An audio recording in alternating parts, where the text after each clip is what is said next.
everyone, Editor Joelle here. I just wanted to give a little brief description of the video that you're about to see. So, hopefully you've come here after you've seen our intro episode.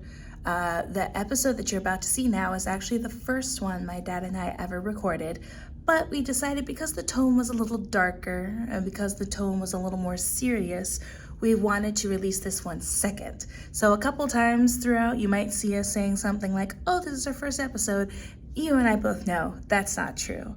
But I hope you guys enjoy. Again, don't forget to like, share, and subscribe, and give us comments below. Give us ideas for episodes in the future, especially after this one, because certainly compared to the first episode, if you haven't watched already, go watch it.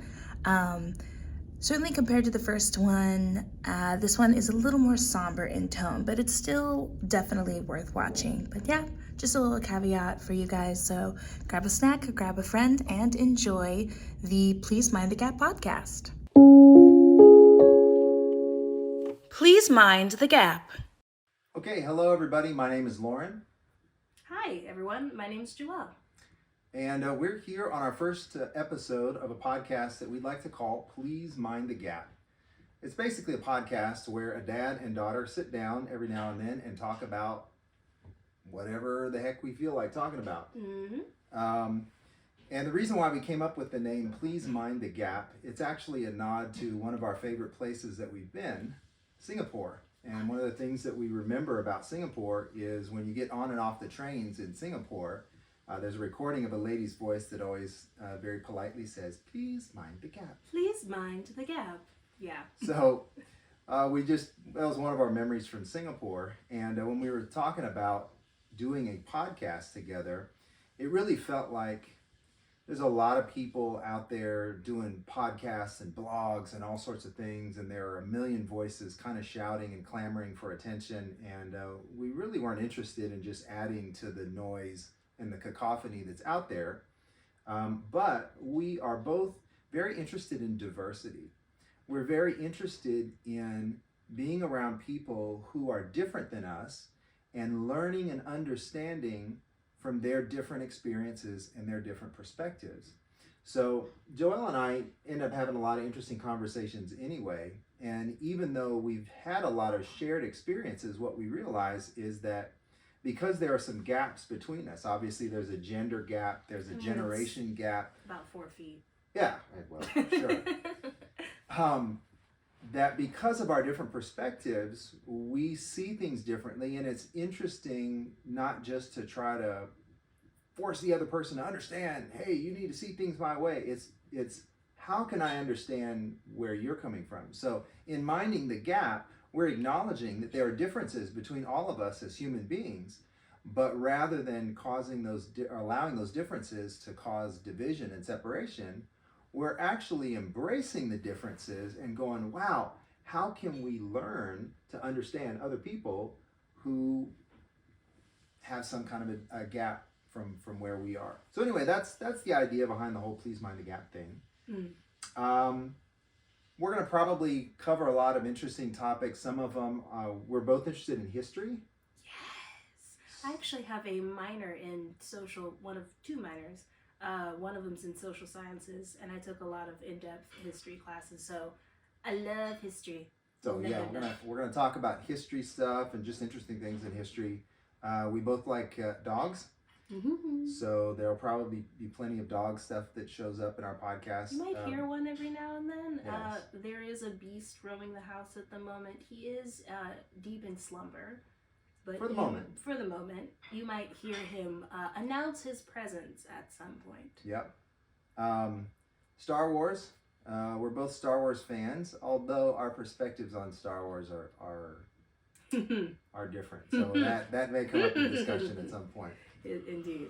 In any case, today we thought we'd actually do something a little bit more serious. There is an experience that we kind of share. We both, prior to high school, really grew up mostly overseas.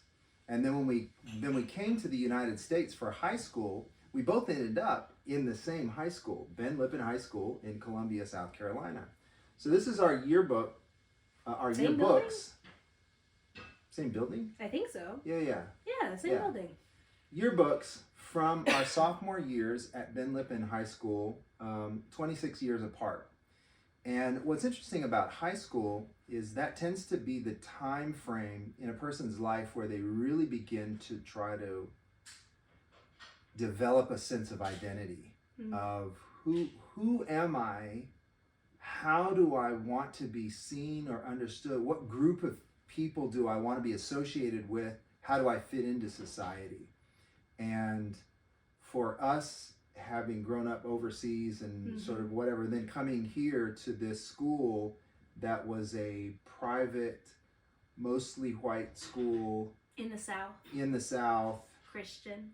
Yeah, and it just how that experience sort of molded and influenced our sense of identities in different ways. So as an intro to that, though, I'm going to ask Joelle to say, first of all, when were you born? So we have a sense of just the difference in age between us. And then describe your schooling prior to high school. Buckle up. It's a long answer. So, get her done. I was born in 1998, so I am now 24. Ish. 24, about to turn 25. Ooh, where were you born, by the way? Oh, yes. I was born, I don't know what accent that was.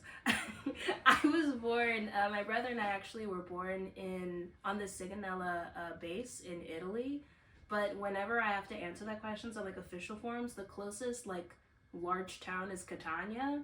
So that's what I say on like my passport or whatever is like city of birth. I say Catania, Italy. No, I don't have Italian dual citizenship. We looked into it, but the process was going to be a whole so I decided not to. But as far as schools, I went to, I don't remember the name of my preschool. This was Florida. In Florida, I went to 2 different schools. It's something Jackson. T.R. Jackson. T.R. Jackson Preschool, Pensacola, Florida. Santa Rosa Christian Elementary School for kindergarten, first grade, and the first half of, kindergarten and the first half of first grade? Because the second half of first grade was in Belle Chase. Yeah. I have no memory of that school. I have a memory of every single school Belle Chase, I've been Louisiana, which is a right next to New Orleans. It is a what are they called? They're suburb? Not called, no. A parish. Ish. Are we in the Catholic Church that's now? No, in Louisiana they're called parishes. They're not counties. They're called parishes. Look it up. Anyway, yeah, Belle Chase is part of New Orleans, but anyway, so okay, we were in New Orleans. And that's a whole story in itself because we were in New Orleans when a certain hurricane came through. Speaking of hurricanes, if you hear background noise, it's the hurricane that's currently coming through South Carolina right now. So please mind the noise or whatever. Belle Chase went back to Santa Rosa for the first half of second grade. The next school I went to was the Coronado School in Coronado. I can't remember. Elementary, yeah. Was it just Coronado Elementary? Yeah, I think so. Probably. I think there was Coronado's another not that name. big. I think that was the only elementary school on Coronado. In San Diego, California. San Diego, California. Yeah. So that's number 4. Yeah. Number 5 was 3rd, 4th, and the first half of 5th grade. That was Shirley Lanham Elementary School at the Atsugi base in Japan. Right. Really, really fun. One of my most favorite places I've ever lived and schools I've ever been to. It was awesome. Then I was homeschooled for the second half of 5th grade and all of 6th grade. That's when we lived in Rhode Island while you were going to the War College. Yep. So, and the type of homeschool that we did was the kind where you download a program, and then you just like complete it at your own pace. And occasionally we would go to a co-op, but like not really often. So that's at 6. I think. Yeah. After that, we moved to Bahrain. I went to Bahrain Middle High School. That was for 7th and 8th grade. And then, number 9, Ben Lippen. Right. I had 2 other schools post Ben Lippen, but you didn't ask about that. So my grand total might be 10. Yeah, it was just 9 or leading 10. up to your experience at Ben Lippen. Yeah, as but a prior kid. to Ben Lippen, what is that? Seven or eight? Which I even don't know. But a so lot of schools, public, private, Christian, secular, homeschooled, yeah. brick and mortar school. Even the one in Bahrain was a combination We gotta talk international about that. school Oh my gosh. and DoD school. So there were Department of Defense or military kids that went there for free because they were part of the military. Right. And then you had local people who could afford to pay truckloads of money to Crazy come. prices. One of the relatives of the, what is it, the Crown Prince? Most of the kids that grew up, Like the kings, members the royal of the family, royal most family of the members of the were royal my family classmates. actually went through there. Yeah. And they didn't associate with us low Right. lives, but I knew who they were and I shared the same era as them, I guess. But so yeah. here you are, a little brown kid showing up in Columbia, South Carolina, going to a private white Christian school with all this wealth of international experience in the background, and then kind of, okay, where do I fit into the world? Yes. Okay. With a very different. Let me go ahead. It's my turn to do my intro. Yes, too. I And then know. I'll let you continue on from there. Okay? I know. So do the thing. All right. So prior to Ben Lippen, I had gone to Jericho School in Limbe, Haiti. Wow. But here's the thing, right? Fine. In kindergarten, there was one other kid in my grade in And that at school. what age did you attend kindergarten? I think this is important for the world to know. Well, I started at 3, but Right. my older sister had already taught me all my colors and numbers and stuff like that. So when I rolled into kindergarten at 3 years old, I already actually knew. Did you know how to read? Pretty much, probably. Of course you did. Anyway, so yeah. So Man anyway, is 2 years after kindergarten, from first grade through 9th grade, I was at Jericho School, but I was the only kid in my grade. And I was thinking about this the other day. It's really interesting. This is really kind of one of those one-room schoolhouse, little house on the prairie type of things. I was literally about to say, is this Little House on the both of us have Prairie, been teachers, by the way, too. Laura Ingalls Wilder. Ding, ding, ding, ding, ding, ding, ding. Children, come inside. But here's the thing. Since both of us have been teachers, we understand the challenge of even teaching a group of kids that are supposedly in the same grade. Can you imagine having 20 kids in your one room? I don't know how that worked, where it's like, because they have different books. I don't. It's just, but somehow or another, I really got a great education. Because when I showed up at Ben Lippen, which was academically rigorous, like there really wasn't a problem at all. I was a well-rounded student rolling into Ben Lippen. So, props to all my teachers back there at Jericho School for whatever they did. But anyway, I had never had more than 20 kids in my school before showing up at Ben Lippen, and then whole school. Yeah, in the whole school. So then, plop this little Haitian kid that was 13 years old or something like that. Anyway, hey, bye. So long. Yeah, exactly. Plop you off of there, stay out of trouble for a year, and come back. Yeah. In one piece. Anyway, so that's now here's some of the other experiences that we shared at Ben Lippen too. We both had never played organized basketball before. I did soccer and I did gymnastics. Right, but you'd never played basketball before. There's a reason why I did, and we'll get into that. Neither had I ever played basketball, but when we got to Ben Lippen, both of us tried out for the basketball team, and both of us played JV basketball and had to kind of learn on the So that was that all factored into our whole sense of identity and well-being and whatever. But anyway, so tell me about your time at Ben Lippen and how did that shape your sense of identity?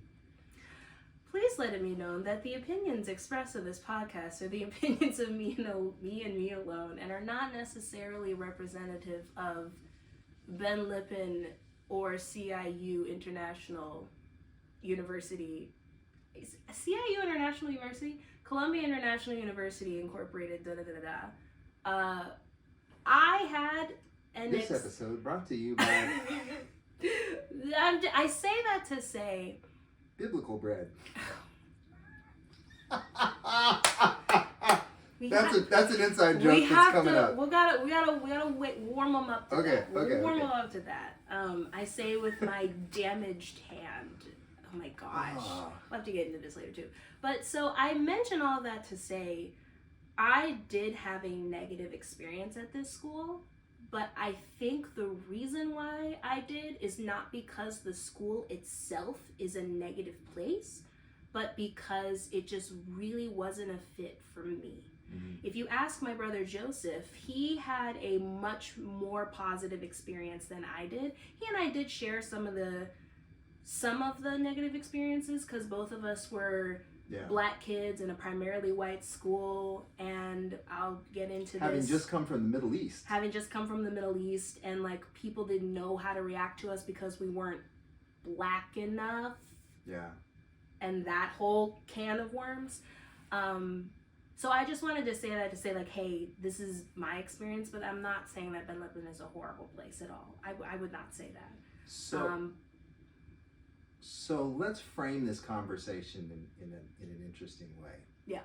When it comes to people kind of developing a sense of identity, a lot of times there are a couple of things that go into that. Mm-hmm. There are the labels that other people place on you mm-hmm. or use to categorize you. Mm-hmm. There's the image that you try to project to other people. Which is what I was going to get into.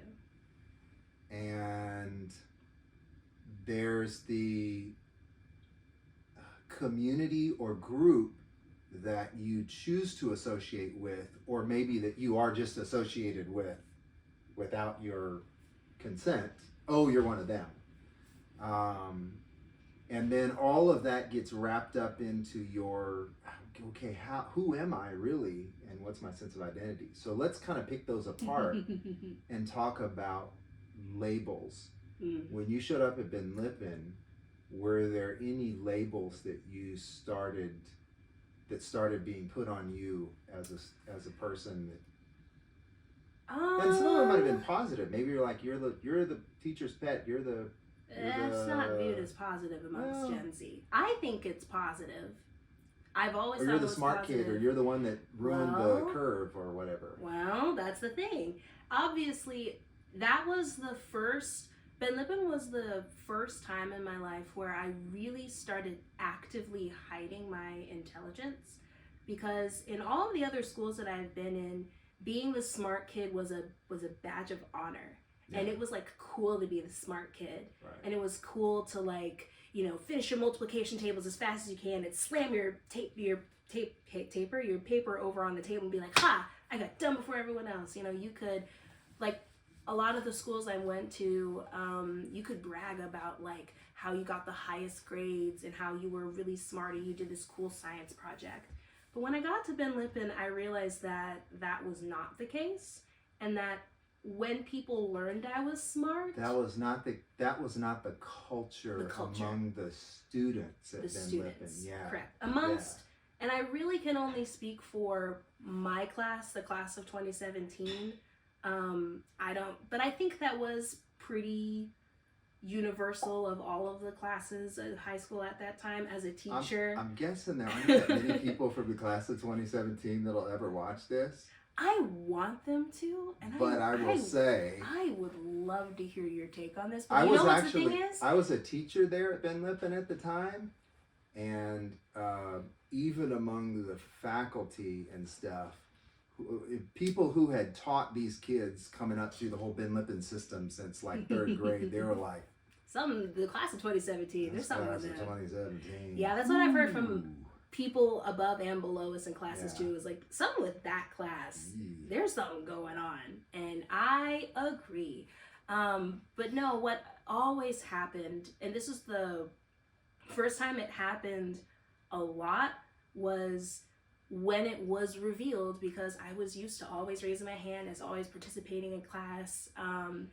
When it was revealed that I was a smart kid, the classic phenomenon of I don't sit with you at your lunch tables, I don't hang out with you after class, but when it's group project time, suddenly everyone knows my name and everyone wants to be my friend. And, ooh, Joelle, can I be in your group? Ooh, Joelle. And at first I was like, oh my gosh, these people want to hang out. And then I realized, oh no, they just think I'm going to do all of their work for them.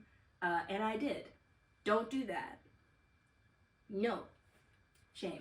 But that was, the smart girl was put on me. And then I think the next label that both of us can relate to, not that you can't relate to being smart, you're literally a rocket scientist. But black question mark? Yeah, that's a whole podcast in itself. Because people saw me and I got the usual comments I always get, which is, why do you sound like that? Or why do you sound white? Or why do you act white? And I never know how to respond to that, because I'm like, what is sounding white? What is sounding black? What's wrong with the way I am? Like, what's wrong with that? And so people... Hello, my people. I like fried chicken and watermelon as well. Yeah. Let's put on the white gloves while we're at it. Goodness gracious. Like, anyway, I remember people... Are we going to get canceled for that comment? The white gloves? No, the watermelon. Well, it's sarcasm, and hopefully the people of the internet are able to tell that that was a sarcastic joke in a satirical manner. But I could clearly tell that people were kind of weirded out at what I was. So when I show up, and you can't really put me in a box, and I'm this weird, extroverted,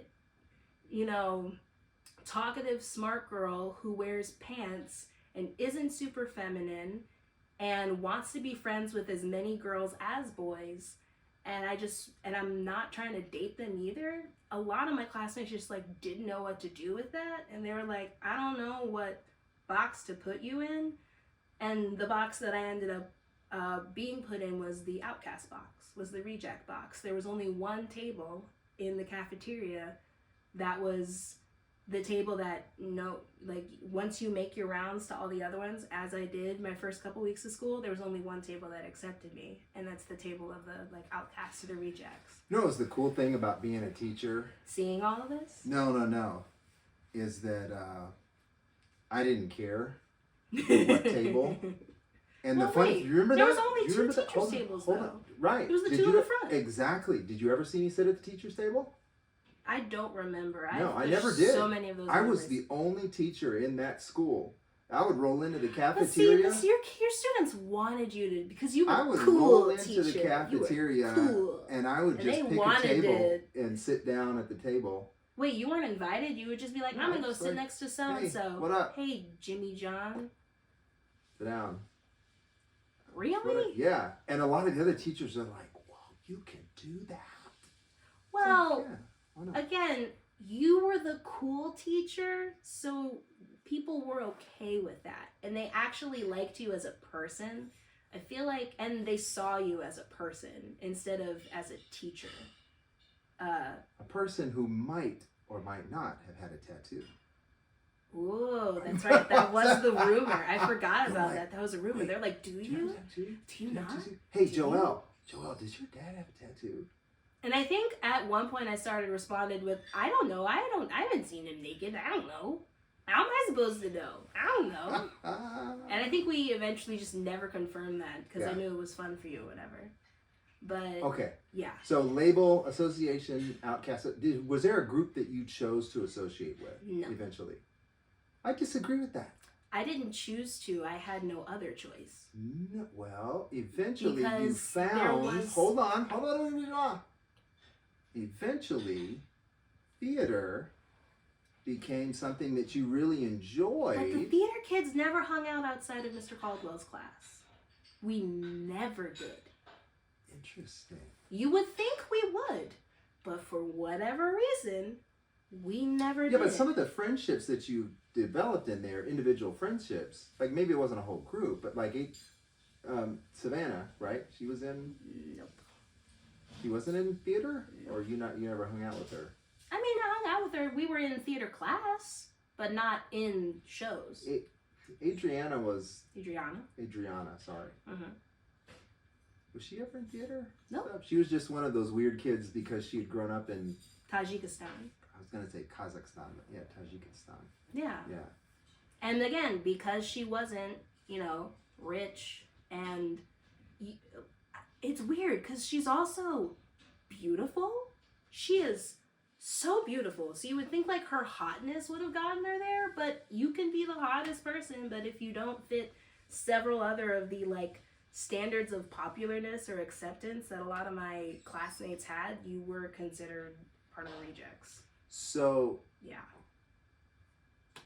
Adriana's so cool. Yeah. all right, we might get back to some stuff on your end. Let me talk a little about my experience. Oh yeah, what labels were put on you? Probably black question mark here's the was on thing. them too. Here's the thing. When I went to Ben Lippen, it was a very different school. So even today, Ben Lippen is somewhat a private school and a boarding school. But when I went there, the boarding program had about 100 students, and the day program had about 300 students in it. So it was about a quarter of the students were boarding students, and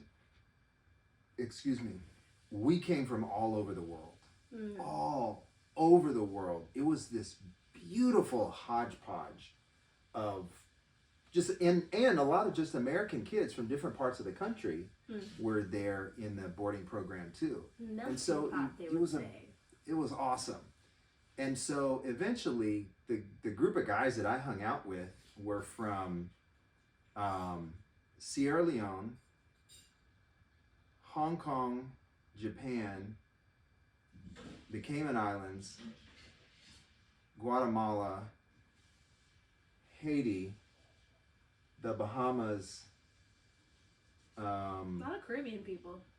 Cameroon, and like Tanzania, right? And so even our inside jokes would be in different languages. So we'd have, a phrase or something like that from Amharic, or from Swahili, or from Spanish. Amharic? Or from, Amharic is, I think they speak it in Ethiopia. Okay. But anyway, so it was so cool. And of course our soccer team was amazing. Well, yeah. So I loved the diversity, and it wasn't, I didn't feel like that much of an outsider for very long. I mean, when I first showed up, I'm like, I'm the new kid here, but then you're there's a lot of other freshman. kids That's new or I was a sophomore. Yeah. There are a lot of other kind of newish kids there too, and pretty soon you blend, and you're just one of this whole beautiful melting pot. So so even and we'll probably get into this a little bit later, maybe on another podcast, but like African American culture was entirely foreign to me when I came to the United States. Yeah, because you didn't grow up around Black American culture. Right. Your blackness comes from your Haitian father, and your mom is a white farm girl from North Dakota. So there you go. In that sense, like, which we'll talk about that later. But anyway, we'll get into that. So even in high school though, that never really came up. Yeah. It was just I was one of the. Hey, Lauren. Yeah. What's up? Most of the time. Mm-hmm. So there was that. Academically, I jumped in, I fit in. And the interesting thing was Ben Lippen, because it was a boarding school and because there were American kids that came there and stuff, what some of the boarding kids were kids that had been expelled and suspended from their schools, wherever, and their parents were finally like, you know what? We're going to ship you off to this boarding school out of state that they're pretty strict and they'll whip you into shape, right? So we got a number of the kids that showed up there were, interesting. So there. I forget what those kinds of schools are called, but those were the kids. What? Yeah. Like the ones who were expelled. Yeah, multiple times from like all the different schools in the city, and their parents got so tired of like. So instead of sending them to like Blythewood Academy where they're supposed to go or whatever, they send them to a private Christian school. Yeah, they're like they'll straighten you out. So of course they're trying to grow weed in the rooms down there in Ben Lippen. Oh, I could tell you some stories. What? Anyways. What? So there was that group of kids. There were some smart kids too, you know, that were there, but a lot of the kids were, especially the day students, because it's a boarding school, because it's more expensive. They were upper middle class or whatever, and the boarding students or the day students. There was a bit more of a sense of entitlement and of I don't really need to work all that hard. And you would think that would come more from the boarding students who pay so much to come there. The boarding students were happy to be there. They're just like, ooh, I get to, again, for the most part. Interesting. So this is yet another difference. Right? But keep going. We'll get to it. So anyway, you know, it wasn't a big deal for me to do well in academics. I wasn't really kind of ostracized for that or whatever. I had never played organized sports before. So I grew up playing soccer in Haiti, but never, I mean, they're like, okay, that's offsides. I was like, I don't, what's offsides? I don't Yay, palm tree to the left. What are you talking Offsides about? Is that goat over there. Yeah, exactly. So basketball and everything too, and both of us, I think, don't like being mediocre at stuff. Like if we're gonna do something, we want to really do it well. Mm-hmm. And so it was frustrating knowing that I had a lot of athletic ability, but getting on the court and going, a lot of this just doesn't come naturally to me yet because I haven't been doing this for years like the rest of the kids have. So it was kind of frustrating, but I stuck with it. I played all 3 years that I was at Ben Lippen, and then on my senior year, I injured my back, and so I was out for most of the season. But after shattering my backboard. That's right. I forget this story. But I remember that was one of your favorites to tell your students because they were always like, "Oh, you did what?" I don't know if there's a picture, video, or something. I don't know. There's not a video. Were there video cameras back then? Yeah, they had back in the ancient times of what was that? 91. Yeah, it was black and white. So anyway, the labels that were put on me.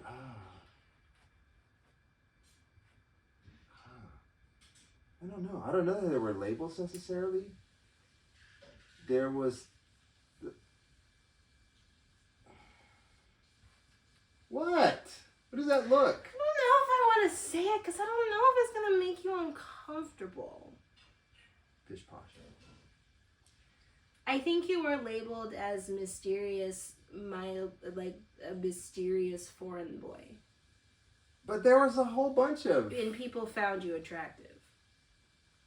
I did have a fan club. Yes, that's what I'm trying to say is you were hot in high school. Club, but they had just added... hold on. They had just added a middle school onto Ben Lippen. Yes. I don't think it was sophomore year. I think it was junior year. No, Ben Lippen was just a high school initially. No, but like the building that's behind it now? No, that building wasn't there yet. Oh. No. They just added like 8th grade or something like that on, or 7th grade or something, and a handful of, I don't know. Anyway, so there was, I do remember, it was either junior year or senior year, there was an 8th grader that had a crush on me. Maybe she was a 7th grader that had a crush on me. And between every single class, she would be at my locker. She'd be like, "Hi, Lauren." I was like, "Thou wert a child." Hi. Even though you guys might have been around the same age anyway, because you were 2 years ahead. But still. No. So, but one of the experiences that reminded me that all was not well in Camelot happened twice in what? I have no idea what that reference is. Like for me, Ben Lippen was a... No, Camelot. Camelot. Is that a Monty Python reference? No, Camelot. What? And King All Arthur. is not well in Camelot. Is King Camelot Arthur. known for being a magical place where everything is well? Yes. Sorry, I thought you were referencing something. No, it's not a movie or something anything. that told you that, Okay. you know, record scratch. Yeah, so sophomore year and then senior year. 2 different instances, 2 different young ladies who were interested in me went home and told their parents, hey, there's this guy at school, he's really nice, he does well and stays out of trouble and whatever, and I'm kind of interested in him. Oh, okay, where's the picture in the yearbook or whatever? In both cases, the parents contacted Ben Lippen and said, keep that black boy away from our daughter. Contacting the school. Contacted the school. You keep that black boy away from our daughter. I was not pursuing these young ladies. These young ladies developed an interest in me, went home and told their parents and their parents. And so I was like, oh, okay. I had grown up, like you mentioned, my mom's white, my dad's black. And what was interesting growing up in Haiti is that because I was lighter than the majority of the population, I'm considered white in Haiti. Right. Not mixed, just white. And I come to the U.S., and because I'm darker than the majority population, they're like, oh, you're black. Not mixed or whatever, it's just black. It's just wherever I would go, people would say, you're not one of us, you're one of them. You're in that group. And it could have messed with me as a kid, but I found it funny. I thought, you guys are so silly that you have to come up with a category to place me in. I was fine with who I was. And you know, when it came to Ben Lippen and most of the people that I hung out with, we all got along no matter what, you know, whether we were Asian or Hispanic or black or white or whatever, we all got along great. We were like family. But there was the reminder that no, outside of this little circle, racism still very much exists in this world, and you no matter what you accomplish and do and what your character is, some people will see you and immediately see threat. And so that was an interesting lesson to learn coming through Ben Lippen. Interesting. Which threat? I don't think that was applied to me at all. I don't think anyone in my class saw me as a threat. It was more, I just was not like the majority, and so I was different, and so I was like unimportant. Threat, I don't think that was ever a part of my high school experience. Yeah, a lot of my classmates were very, I'm gonna keep mentioning the show Gossip Girl because it is very, very similar to my high school experience, where kind of like you were saying. Not Mean Girls? I haven't seen Mean Girls, so I don't know. know, but from what few clips I've seen, kind of. But there's a Mean Girl energy plenty in Gossip Girl, where most of my classmates who weren't in the boarding program, they were upper middle class to straight up upper class. Yeah. They would complain. I remember having classmates complain about not having the newest Range Rover as their car. Their parents would frequently bring them Chick-fil-A for lunch because they thought that the buffet style lunch that we were served, that was cooked for us every day, was like blasé. Like that level of wealth and surplus and whatnot. And that is interesting. Which the food was pretty good, actually. The food was the best food I've ever had. Better than both colleges I went to. Better than their cafeteria food. The best cafeteria food I had was at Ben Lippen. And I had classmates complaining, being like, the garlic roasted red mashed potatoes taste horrible. I don't like the sweet tea here. And I'm like, what is sweet tea? And they got made fun of for going, what is sweet tea? Here's a good cafeteria story, though. Occasionally, I would roll into the cafeteria during the middle school lunch, just cause. Why are you trying to see that? No, Why do you want to see I would the roll chaos? up to Joseph's table. He would have a big, giant plate of chips and chocolate cake.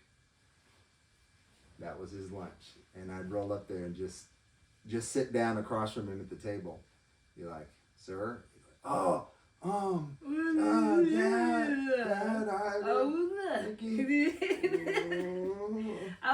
what happened was, go get some food. I Go get some real food.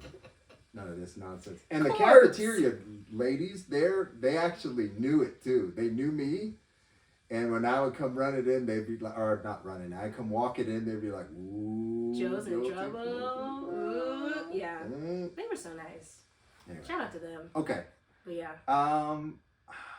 That can, this has gone on for a little while. We can probably wrap this up. Although. Why? Well, okay.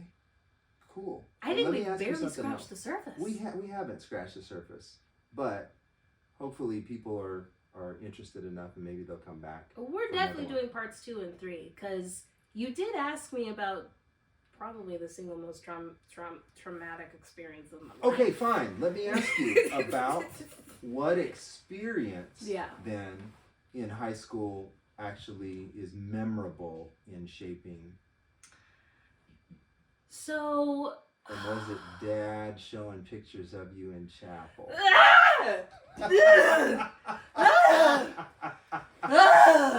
No, it wasn't that, but that didn't help. Sorry. Oh my gosh. Okay, I guess we have to explain that. No. We get to it later on. But no, what happened for me and why my experience at Ben Lippen was so, it was literally life-altering for me, was Ben Lippen was the first place I went to where I couldn't make friends easily. I couldn't make friends by choice. Because think about it, as a military kid, most of the schools you go to, you've got 6 months to a year, maybe 2 if you're lucky. So military kids, we make friendships like this. Yeah. We go to whoever we want to. We're usually friends with just about everyone. There's not time for prejudice or racism or you can't classify people if we're all in the same boat. Right. Because even if someone's dad was like 5 grades above yours, I wouldn't know because there was no way to like readily see wealth inequality or anything like that. Yeah. So military kids, we make friends super, super fast. Most of the time we don't care about like gendered friendships. Some of my best friends in middle school, 2 of them were guys, and they were some of the most awesome friendships ever. So I was also going to Ben Lippen expecting like having like really positive, really easy like male best friendships as well. And that didn't happen because a lot of the guys were like, why would you try to be friends with me? Interesting. Because like, I don't know who you are. Yeah. A lot of my classmates also, they had been there from at least 6th or 7th grade, some of them from elementary school. Yeah, 2nd or 3rd grade the whole time. Yeah, and a couple 13-year game people. Yeah. So they're used to developing friendships super slowly over time and developing friendships with the same kind of very homogenous people. So then I show up and I'm my weird looking unicorn self and they're like, huh? What do I do with that? Yeah. So one thing that did happen my freshman year is I tried to assimilate. There was a period of my life where I tried to wear makeup, I tried to straighten my hair, I tried wearing skirts, I tried acting more feminine, and I even got to a point where I asked the 2 girls who were the senior, what were they call them? Like class officers or whatever? Yeah. Who, of course, they were the senior class officers and they were also the cheer captains. I remember asking them like, hey, like I did gymnastics for like 8 years. I really want to be a part of the cheer team. What do I need to do to join the cheer team? And this is literally what they did. They were like, I think you need to work on your tumbling skills first. And just stared at me, and there was about 10 seconds of dead silence. And I was like, okay! And then I left. And I don't remember that. Well, we didn't tell you. No. I think you told me about that, but I don't remember you during that time. Oh, yeah. It was only like a week or 2. Trying makeup and it was only like like a week or 2 because not that there's anything wrong with like makeup or skirts or whatever. I wear them nowadays now, but at that point I was trying so hard to not be myself. Yeah. So hard to like be what other people wanted me to be. It was too taxing. It was too emotionally difficult and too hard. And so I stopped doing that. I wore my long sleeve shirts and my hoodies and my pants, and I just became, for the first time in my life, really, really quiet. And like I mentioned earlier, the only table that wouldn't get up and leave or like ignore me the whole time if I sat at it was the reject table. And so that's where I sat, and I did make friends with some of the people there. And some of those friendships were, you know, genuine and were positive, but then some of them, I look back now and I'm like, we never really liked each other. We just had to be next to each other because there was no other place for us to be. But the most significant thing that happened is that feeling of ostracization, of being ostracized. Yeah. That feeling of, you know, why don't these people want to be my friends? Why don't these people accept me for who I am? It triggered me going into the most severe depressive state I've ever been in my life. And for the next 2 years, freshman year and sophomore year, I consider those 2 years the worst years of my life because of how depressed I became. I was so distraught with myself. I was so sad and so miserable. And if anybody is watching now and knew me from back then, they might be like, but Joelle, you weren't Eeyore. Like, you weren't showing that you were sad. And that's because I spent even more energy trying to act like everything was okay than I did trying to, like, think about why I wasn't okay. So when I was outside, I was putting on the mask of, you know, people would ask me all the time, hey, how are you doing? And my response was, great, and how about you? Deflecting. Stop talking about me. Talk about you. I developed that automatic response. I learned how to fake smile. I learned how to, like, coast through conversations and say the things that needed to be said to either keep it going or end it in a way where they wouldn't, like, ask about me. But that feeling of not being appreciated for my truest self, and that feeling of not developing friendships like out of choice, really negatively affected me. And I'm still working through it now. Actually, with my therapist 2 weeks ago, we like really got into it, and how I was talking about, like, you know, my struggle with depression and like negative self-identity, and he was like, did you ever think that maybe because you went to high school, like your first high school, and you, during that very like important formative time in your life, you were not like reassured about how good you are like by yourself, and you were not reassured that you were beautiful or that you were worthy? And has it ever occurred to you that maybe going to a high school surrounded by white people who didn't appreciate you might have negatively affected you? And I was like, huh, you might be onto something there, Mr. Therapist man. Interesting. Which, yeah, I'm still working through it. So at the time too, we haven't talked much about, like, could you tell if I was depressed? And that's what I was about to say. You withdrew from us, from the family. Joseph and I have talked about this. And I spent so much time in my room, the cool just thing alone. You and Joseph had grown up overseas together and had all these really interesting, cool, shared experiences. And so no matter where we moved as a family, you at least had that close friend of your sibling there to some degree. I don't know if we considered ourselves friends. Joseph did. Joseph did. Joseph did. He was like, yeah, Joelle, my good buddy. And then his good buddy Joelle went. Yeah. And you closed yourself off from the rest of the family. Yeah. And you know, we really really missed you. Yeah. We did. Joe and I talked and about so this. It was crazy. It was we crazy. didn't know all of what was going on, and I don't know if we should have pushed harder to try to really. It wouldn't I don't have. think it would have made much of a It difference. wouldn't have I made think much you of a were- difference. I would have gotten like angry or upset, Yeah. and I probably would have closed off even more.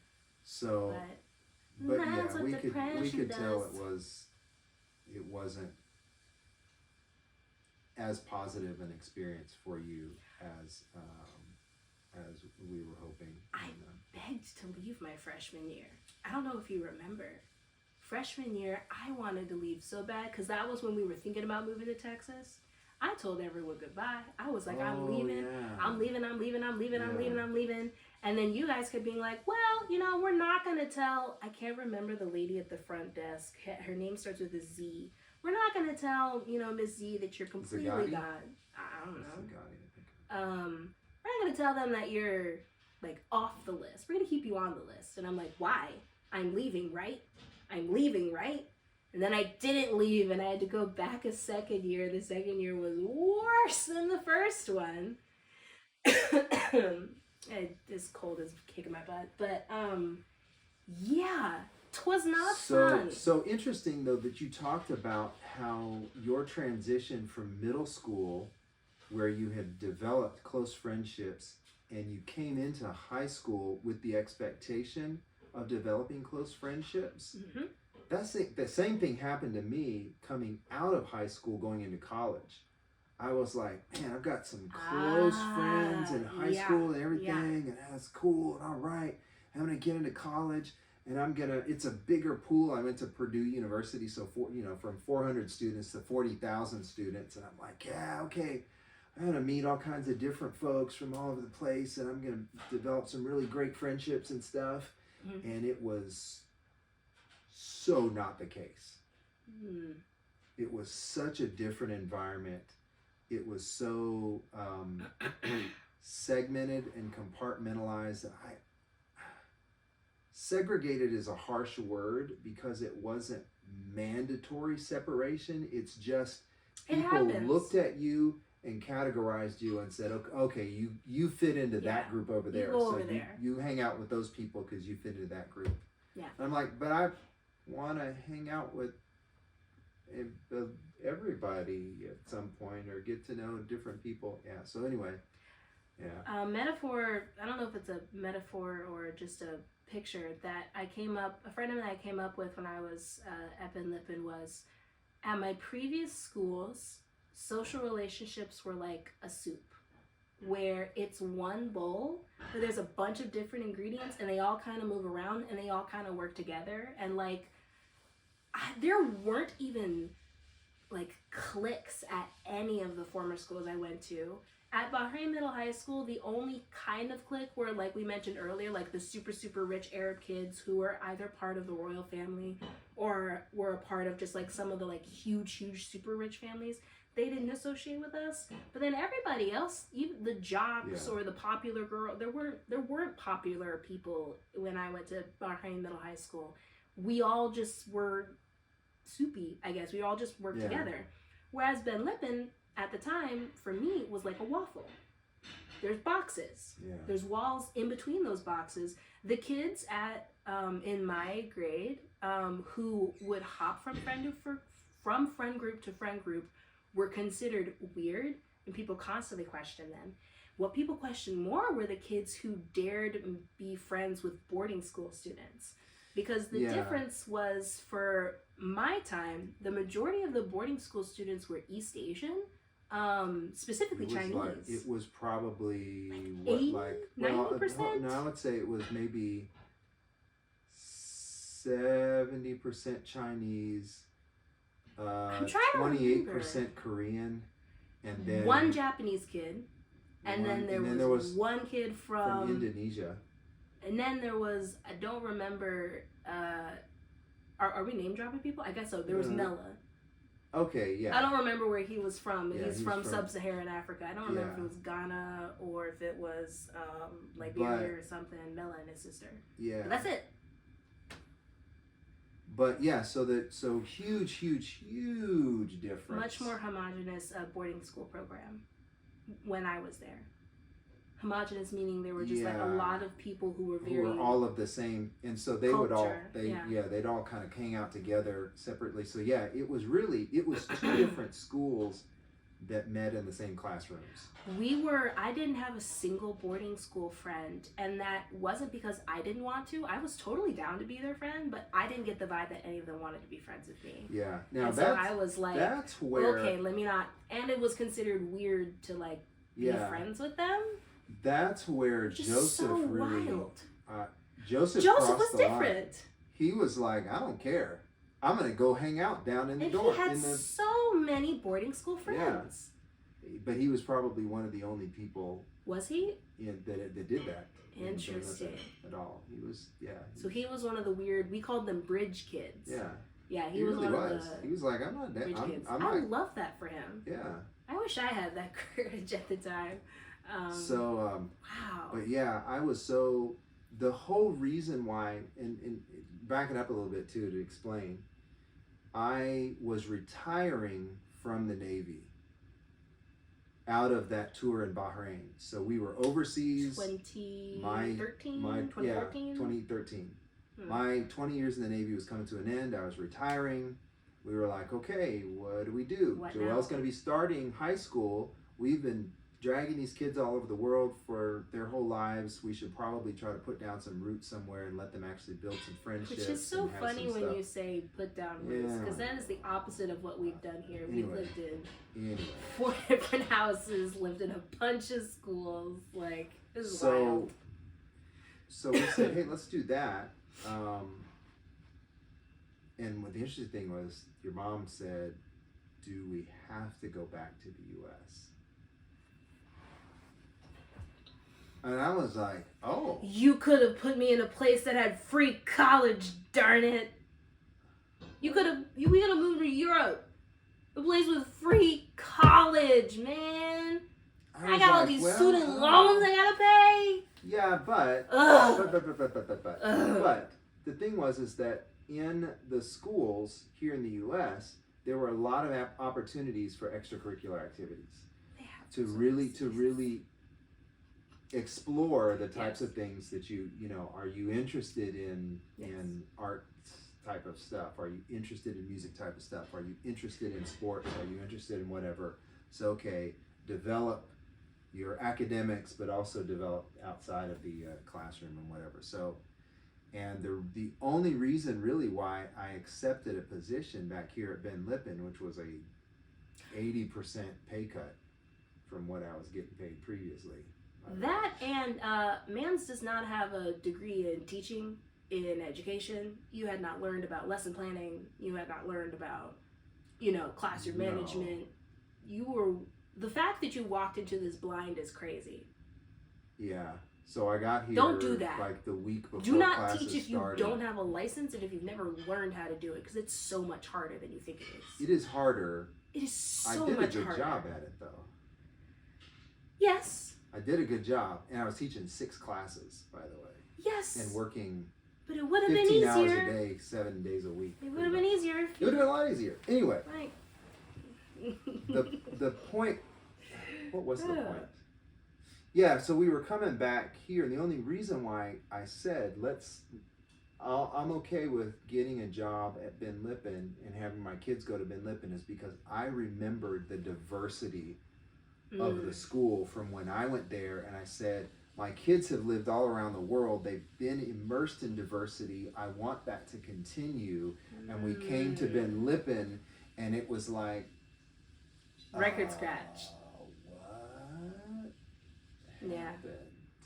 Remix. So. Yeah. I say all of this to say about my time at Ben Lippen. Was it 2 of the worst years? No, the 2 worst years of my life, yes. But I did discover something, and one positive thing did happen there that did change my life for the better. And that is I discovered musical theater. My freshman year there was a teacher there named Mr. Caldwell, one of my most revered humans in the world. I will speak positively about this man until my death. He had just, graduated or whatever, and they wanted to redo the theater program because, to my knowledge, they stopped it around when you left. And they, like, hadn't done theater at all for, like, decades. But then the year that I came in, 2014, they were like, hey, we're going to start it again. So there was one theater class in the multi-purpose room and a couple students, and so I don't know why I picked it, because I hadn't really done theater much beforehand, just like a couple church pageants, and Missoula like Children's Theater and stuff. couple Missoula Children's Theater things, but I wasn't really thinking about it. I just kind of did it because I was like, why not than that? But then I loved it, and then I ended up actually doing shows, and there was one of the most profound moments of my life happened where it was this year, 2015, or maybe it was 2016, because it was the spring production. We were doing Once Upon a Mattress, and it's the end of our run of our multiple performances. The audience is clapping. I'm in my final pose, and then at the end, the seniors were giving their little senior speeches to Mr. Caldwell and talking about, like, how much they appreciate him and how much he has positively impacted them. And that was the first time I ever felt like I was home. Because as a military kid, I don't know what home is. I don't have a home. I'm not from anywhere. I'm from everywhere. But that moment of, like, seeing the audience reward me for a job well done of all of my, like, months of rehearsal, but then also seeing how positively impacted these seniors were by Mr. Caldwell and his amazingness as a teacher, director, producer, I had two revelations. One, I feel at home. Theater is something I need to be involved with for the rest of my life. And two, I want to be Mr. Caldwell when I grow up. I want to positively impact students or people to, like, be their truest selves and, like, perform and be amazing. And theater practice was the one place where I did feel like I could be my kooky, weird self, and I didn't feel judged because for whatever reason, I didn't really care about what my theater classmates thought about me. And Mr. Caldwell was just so accepting. He was just like, yeah, Joelle, do your thing. That's cool. Joelle, try this. Joelle, try this. You want to do this? You want to do this? And I loved it, and I thrived. And that love of theater kept with me. I kept doing shows throughout high school, and then I ended up getting a degree in musical theater and pursuing that in higher education. And then I got a second degree, a master's in teaching, but specifically for teaching theater, and I even taught theater at a school for a year. And I'm in a production right now. But it is interesting how such a horrible experience did produce one positive thing that changed my life forever. Mr. Caldwell changed my life so much, and I don't think he knows it. Like, how much reverence I have for him, of how positively he showed the world of theater to me, and how I was like, I can be myself, surrounded by all of these people that don't accept me for who I am, but in theater I can... It's weird I'm saying I'm being myself, but then I'm playing a character. Yeah. That's a whole other conversation, but, like, I can be my weird artsy self, and that's appreciated, and that's not just appreciated, it's applauded. And I discovered that, and, like, that stuck with me. The only positive time I had at school was in drama class, and I would often, if I had a miserable day, as most of my days were, I was just looking forward to rehearsal, and I was just like, when can I get to rehearsal? When can I get to rehearsal so I can do theater stuff? I think I would have had a lot of fun doing theater if I had gotten a chance to do it in You high did. school. I want to say there's a picture in here. We have in the junior senior. I think there's a picture in there. Junior senior, we. You're in, like, a farm hat and, like, overalls or something. So we did some songs from Oklahoma. We didn't actually do we just did a few songs from Oklahoma. Like a review? Yeah. Or not really? Okay. And I completely forgot the second verse of Surrey with the Fringe on Top. So it was me and Kim Addison in in the Surrey, and I was like, I don't remember. I don't remember. And she just kind of leaned over and laid her head on my shoulder and everything, and the pianist just kept plunking away. See, it's funny you say that because like, in Once Upon a Mattress, I don't remember which night, and you were probably there for that night, we were singing the song Fred, which is our Act 1 closer.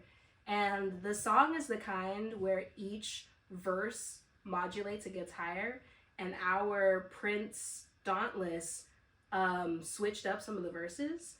And the accompaniment, I can never say this word, accompanist, the piano player, instead of just keeping on playing, freaked out and tried to find the new key of the verse that corresponded with it, which was like 4 verses ahead. And then we all were on stage like, what key are we in? And then Dauntless ended up going, because he switched some of the verses around, he ended up going back, and then the piano was going back, and then eventually Dauntless just skipped to the end, and then we were all like, Fred, and then it was curtain, and we all were backstage cringing so badly. Oh, it was rough. Oh, it was rough. I didn't realize you guys had. I don't remember that you had live musicians. I thought it was a soundtrack. It was just never. Oh, all right. It was just the No, I didn't have that until I started doing work at Spring Valley. Yeah. No, it was just the piano. Okay. Which is wild to think about now. Yeah. Yeah. Interesting. Here's something that I probably never told you about when I was a student at Ben Lippen. When I was there at Ben Lippen, I knew that I wanted to be a military pilot. I knew I wanted to fly in the since you were like right. But when I was at Ben Lippen, I also said, I'm going to come back and teach you one day. Which didn't make sense. We're like, okay, you're going to go off and be a military pilot and stuff, but you also want to be a teacher? And I was like, yeah, I can see that. I'm gonna come back and teach her someday. So I was just a part of the long game? I didn't know how that was ever. I didn't know how that was mastermind. So I wasn't, trying to make it happen necessarily. But when I was at Ben Lippen, I actually was like, you know what? I think I would really like being a teacher, and I would like to be a teacher in this environment, and which perfectly right at the school. I don't know if that happened.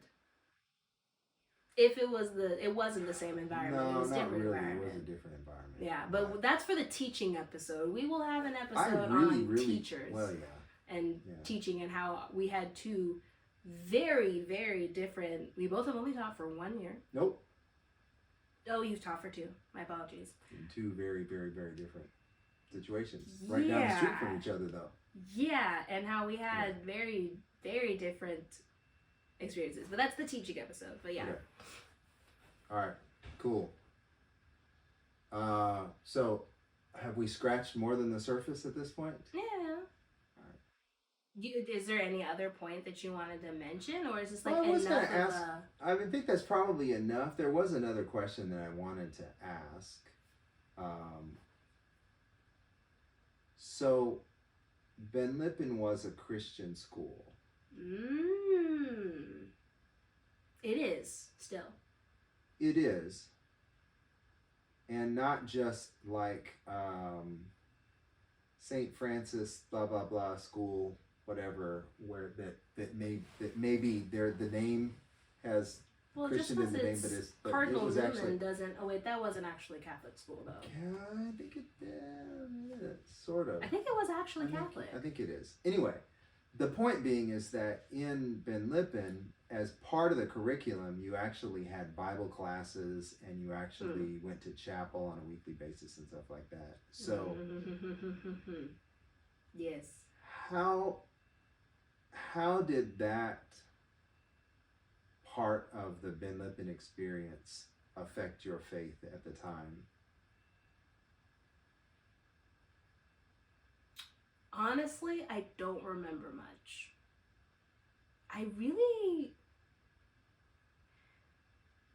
I don't remember it strengthening my faith. But to be fair, I don't remember my faith at the time being very important to me. And I don't remember focusing on it at all. There's a lot of those 2 years that I think I just don't remember because trauma response. But like, I'm trying to remember. I took the Bible classes. I learned a lot of the stuff I kind of already knew because I was the annoying Sunday school kid. I mean, as a pastor's daughter and as the Sunday school kid who at that point, you know, I had taught Sunday school a little bit and I had been in Sunday school a bunch. A lot of the stuff I kind of already knew. So I feel in like addition to it didn't Mr. affect Caldwell, me much. I think one of the other teachers that you mentioned favorably in the Mr. year Farrell? since is Mr. Farron. Mr. Farron. He's Yeah. cool. Yeah. He's cool.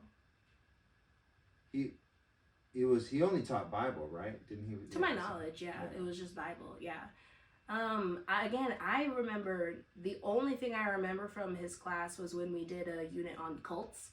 That's the only thing I remember. One thing that we did have to do was we had to memorize scripture, and there were times in my time there where I knew like 3 Psalms at once or something, and we would have to like recite them or write them down on paper every week. At some point it was pages long. So the most scripture I ever memorized was at my time there because that was part of the curriculum. Yeah. Do I remember any of it? No, but yeah. So some of my memories of Ben Lippen, like I said, even at the time, there were kids who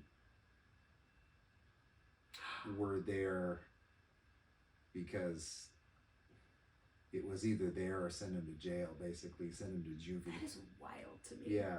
It is So there were wild. definitely a group of kids who were as The bad kids. as anti everything Christian as they could try to be. And then there were a handful of kids also who took their faith seriously and really tried to pursue God in their personal lives. And then the large majority Cultural in the Christians? center were kids that were like, why do I have to go to chapel, and why do I have to, That's the majority of right. That's the Cultural. majority of the people where there's like 1 or 2 that took it seriously, but then most And everybody was like, yeah, this is just So what we I do. chose Yeah. to associate with now I had lots of friends across the board, or in the middle, not necessarily in the, I think about that. Anyway. So anyway, but I chose to associate with those kids that really took their faith seriously.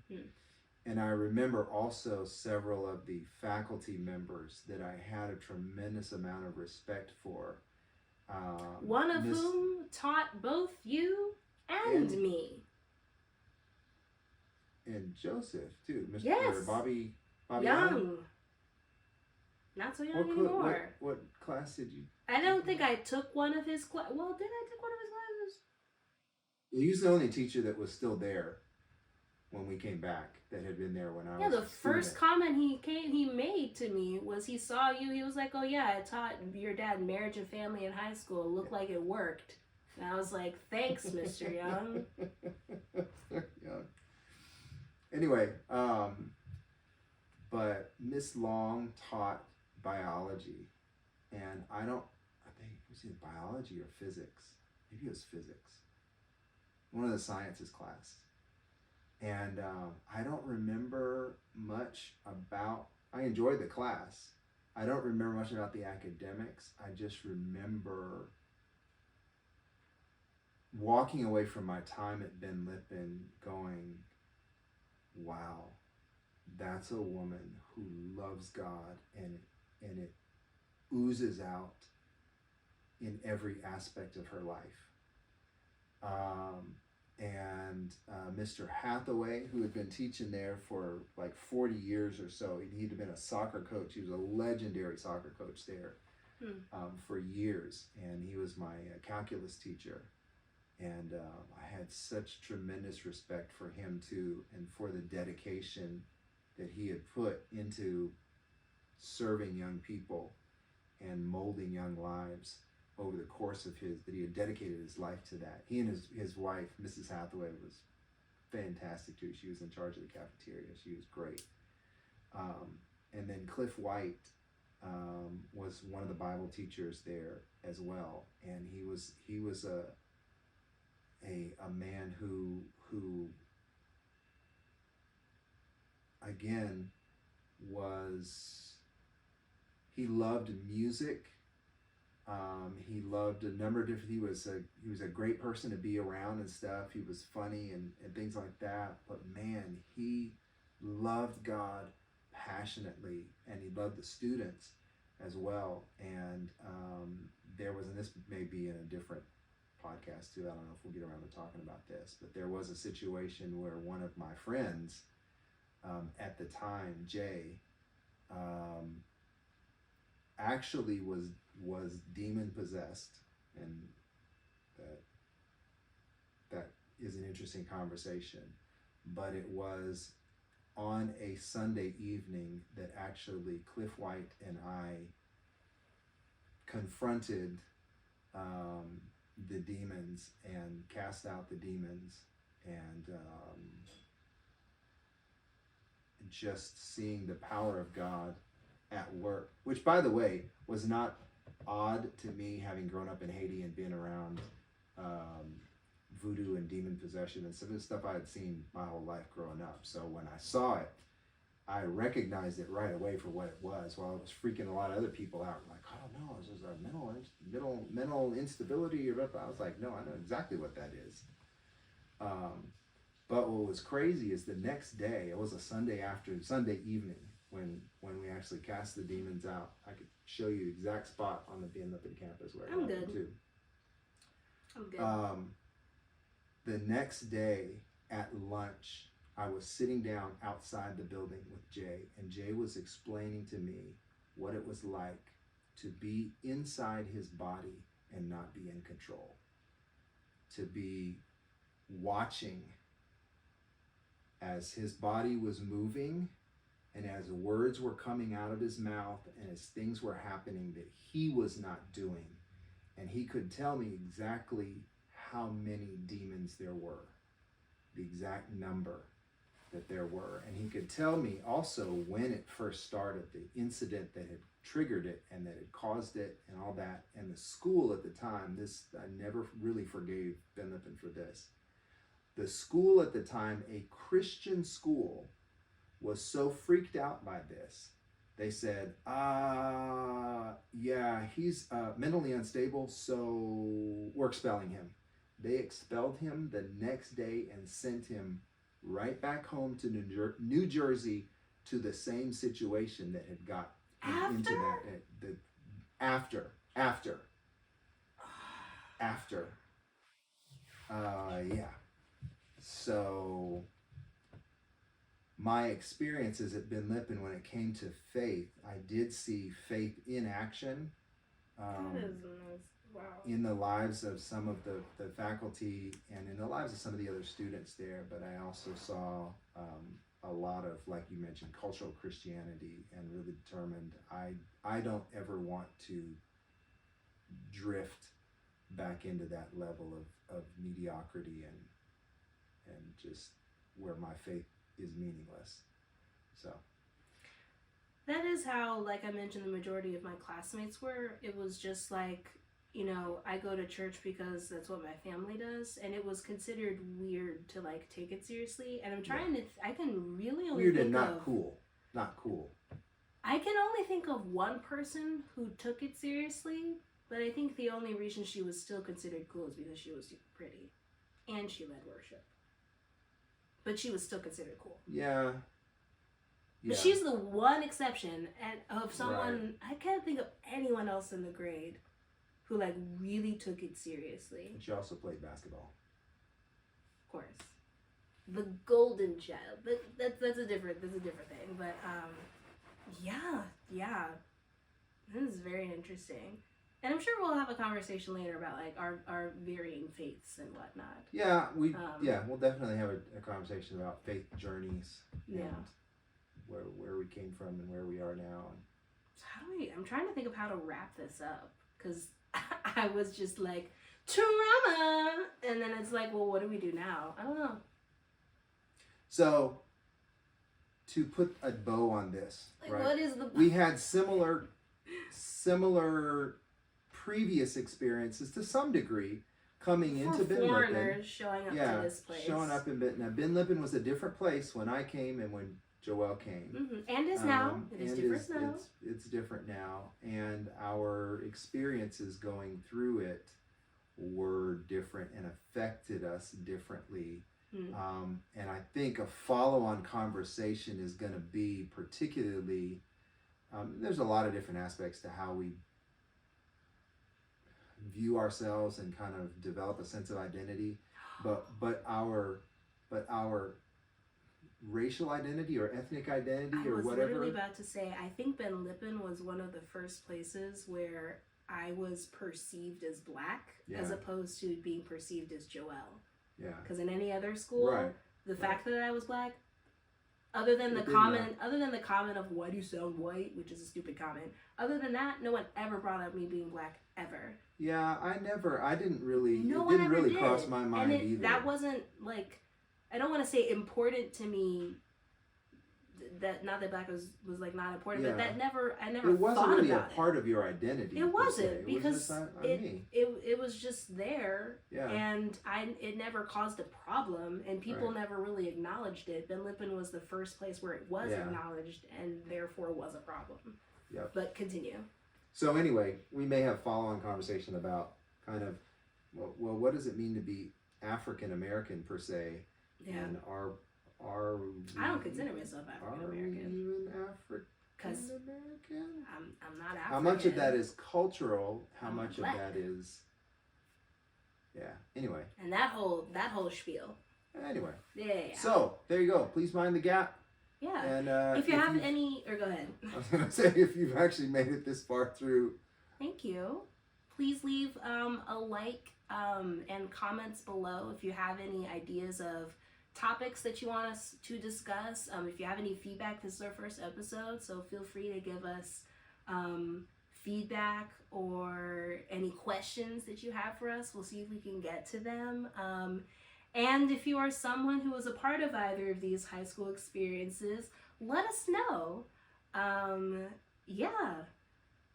I think we're going to get some interesting responses to this one. Well, I think we have two fans at this point. Right there and there. My mom, your grandma. Yeah. Which at 92 years old, there's a bit of a gap there. And she's not a digital native, so actually accessing the podcast might be a little bit of a challenge. We got it. And then the other fan is Lando. Oh, Lando! Yeah. But he's our live studio audience. And unless we say the word squirrel don't say the S several word. Times during the podcast, he'll probably lose interest. Or stick. That's the other S word. Plus, he lacks opposable thumbs, so trying to access the podcast might be a challenge for him. Yeah. But thank you for spending time with us, folks. This is the end of episode 1, and tune in very soon for episode 2. So all right. Thank you. Take Bye. Please mind the gap.